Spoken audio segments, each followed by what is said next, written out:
4 years ago, I was speaking with a girl named Sarah. Sarah said to me, "Chris, I have Asperger's syndrome. I guess having Asperger's means that there's things I can't do." I believe we need to rethink the autism spectrum. I educate children on their rights, and that sees me work with children, their teachers and parents, and I've delivered workshops in about 140 schools. I see how autism is a spectrum of behaviours. On one hand, it can cause children to experience social difficulties, anxiety, obsessive traits and disruptive habits.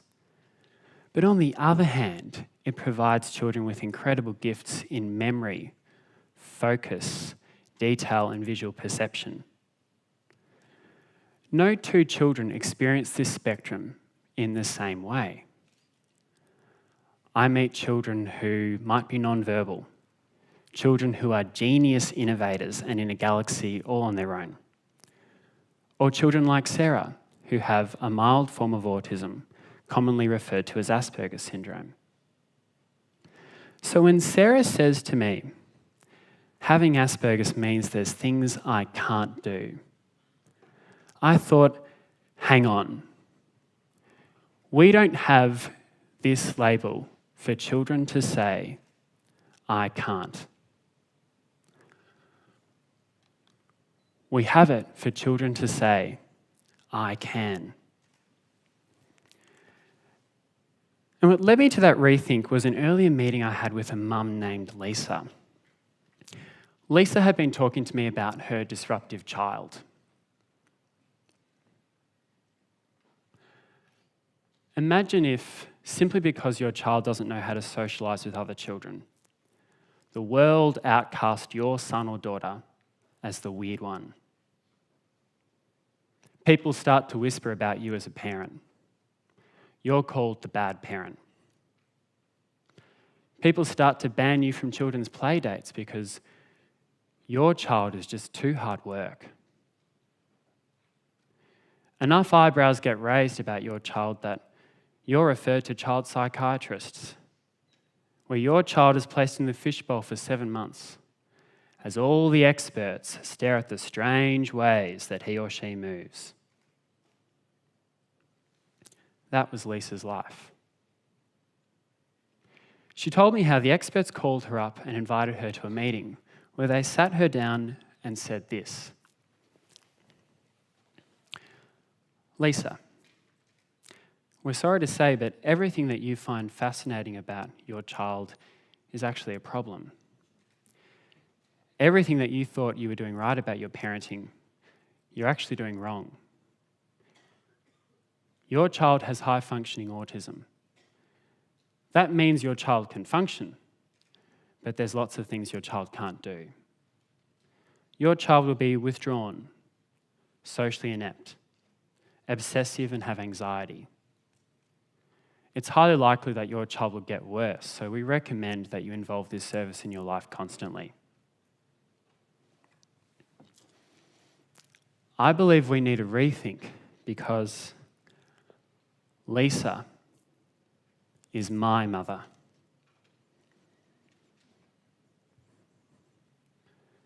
And I am that child on the autism spectrum. I am living and breathing her rethink. What my mum did for me when I was growing up was she wielded this quiet magic around me. She worked in the background to set up a network of people, of just family and friends, that always helped me say I can when I found myself facing an insurmountable challenge.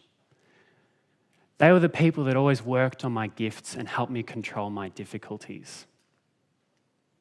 Now, she used my label, high-functioning autism, to alert my primary and secondary teachers of the type of learning environment that would most enable me.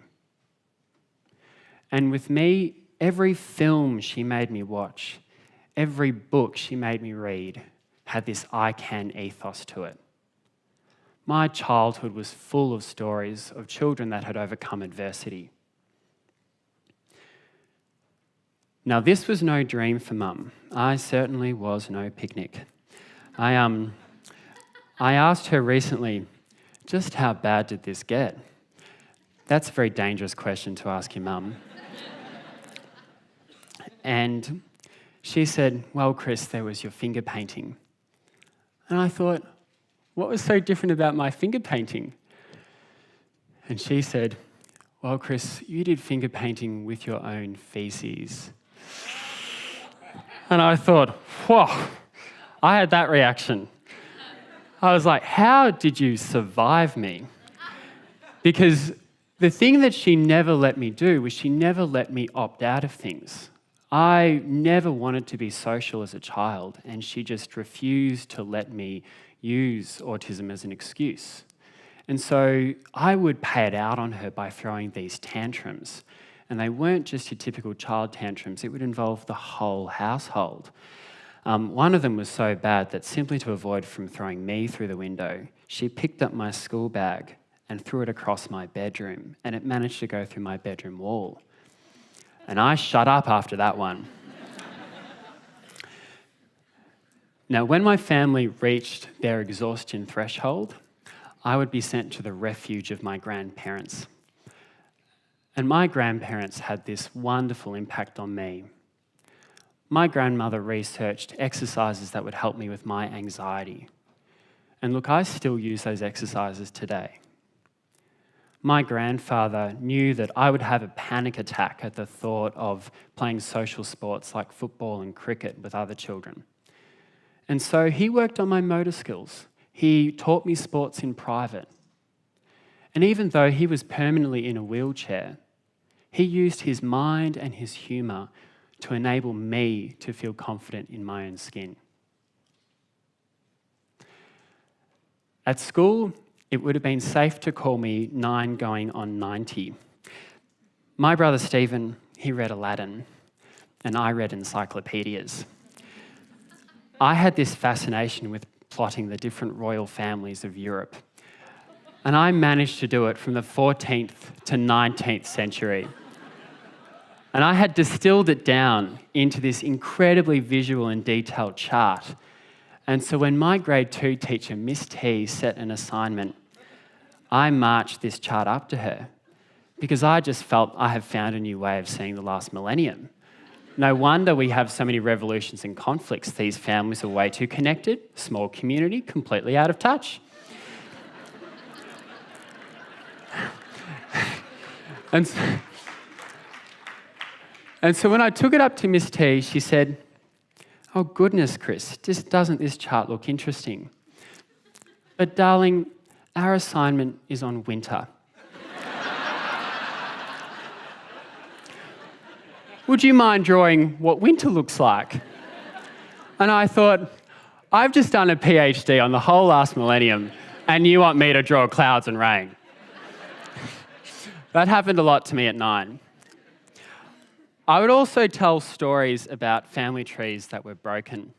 And so when I was 10 years old and I was watching the midday movie at my grandparents' house, the film Gone with the Wind came on. And I couldn't cope with the fact that the daughter of the two main characters, Bonnie, had died in that horrible horse riding accident. And I thought, what do you mean the family tree's come to an end? There's no sequel? At 10, I'm going to have to continue that work. And so I actually published a sequel to Gone with the Wind. I even threw in a sex scene because that's what my autism and visual perception could do with sex ed. Raising me was also entertaining. Now, I was very lucky at school to have the advantage of making some great loyal friends. At primary school, my friend Erin could tell that my brain just absorbed every minor detail in class. And so she would help me to focus on classwork because I often wouldn't get good marks because I'd trail off into minor things. She helped me to focus. When I was a teenager, it was my friend Tim that helped me to pick up social cues so that I was less vulnerable to bullying. Because unfortunately, in Australia, 80% of secondary students with Asperger's syndrome are targeted in schoolyard bullying. When school was over and I lost the safety net of my routine, because people on the spectrum love their routine, my friend Alana helped me to focus on getting uni right, on dealing with my anxiety, and looking at campaigning, volunteering, and children's advocacy as a new focus for me. And of my teachers, it was an extraordinary woman named Christine Horvath who met me at 13 and could immediately tell that I just had this different mind, that I moved differently, and that I had a way with words and memory and creativity. And so what she did was she set up platforms for me to tell stories. And I moved from the kid that no one really knew how to take to the respected storyteller in the schoolyard. And I've just been following that pathway ever since. And so when I think about this network that my mum started, I know what she saw when those experts sat her down. When they said that I couldn't do things, she just chose to say, but he can. When they said I would struggle, she chose to think of strengths. When they said that this would be ugly, she chose to see that this could also be beautiful. And there's another way of putting her rethink. My friend and I agree that men are from Mars, women are from Venus, and autistic people are from Pluto. If we go to this next slide, my brother on the left, Stephen, the boy's boy, he's definitely from Mars. My sister Marion in the middle, she's from Venus. And the boy on the right, with his socks pulled up, with his shirt tucked in, his top button done up, and a comb over without one hair out of place, he's from Pluto. I look at it now and I'm like, I was just ahead of my time. I'm basically donning the 8-year-old hipster. I mean, I basically paved the way. But if we actually entertain this thought for a second, Pluto in our solar system has this fundamentally unique orbit. It moves in a different way. And it's the same for children on the autism spectrum. Our orbit, or our mind, just moves differently. That doesn't mean there's things we can't do. Hell, we can do most things, and we can even throw in a little extra. Our mind can move like lightning on certain subjects. Language, spelling, and words. Well, what did it for me? But our mind, our orbit, can sometimes take longer to adapt in the area of social skills, but it does adapt. I can't tell you how confusing my literal mind found sarcasm as a kid. Let's just say you could take a joke a long way. And so I realised that when Sarah said to me, I guess having Asperger's means that there's things I can't do, that she's in an environment where people stare at her different orbit and point at it as a deficit. Whereas I came from an environment where my brave mother removed my disorder by creating an environment free of the stigma that would inhibit me. 20 years has passed since I was diagnosed. Experts no longer talk to parents like that. Health innovations have come a long way. But in my work, I see this stigma holding kids back all the time. And it's going to require all of us to do something about it. Because we're all going to work with people on this spectrum. 1 in 88 children in the United States are diagnosed as being on the autism spectrum. And these children can bring extraordinary value to your life. Here is Leonardo da Vinci. Author Michael Gelb has researched da Vinci's life, looked at the way he gathered notes, his visual perception, his detail and focus, and concluded that this man was far advanced on the autism spectrum. Look at the value he gave us. The Renaissance. Now, the lesson from da Vinci's life is not that every child on the autism spectrum is going to be exactly like him, because they can't be. It's a very broad spectrum. The lesson is, though, that this man had a network of people around him that worked on his gifts and helped him control his difficulties. That network, his I Can network, started when his father, Piero, took his son's paintings to a painter friend named Verrocchio and said, "Look at what my son is doing." And Verrocchio looked at these paintings and instead of pointing a finger at a different orbit, he said, "Bring me into that orbit." Now consider this. Do you think if Da Vinci was born today, he would be able to do now what he did then? I worry that our tendency to mark kids, to label, to hold them back, is stifling the Da Vincis of today. And so this is where we can all play a role. We all have a role in a child's I Can network. If you're a child or young person on this spectrum, hear me. Never let a label limit what you're capable of. Use this spectrum to create your own label. If you're a parent or grandparent, your child is special. They're just leading a focused life. Be confident with the quiet magic you can wield to bring out their gifts. Or raise a child who's a loyal friend to one of these children. And if you're a teacher, create those platforms that make these children socially visible and respected in the schoolyard. And I promise you, when you find your role in a Kids I Can network, there is nothing like the sight of watching one of these children transform their orbit from a place of frustration, failure, and shame into a place of confidence.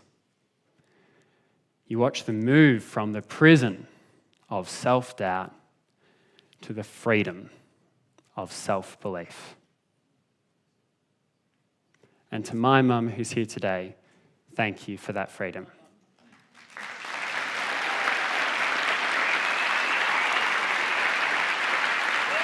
Thanks, Troy.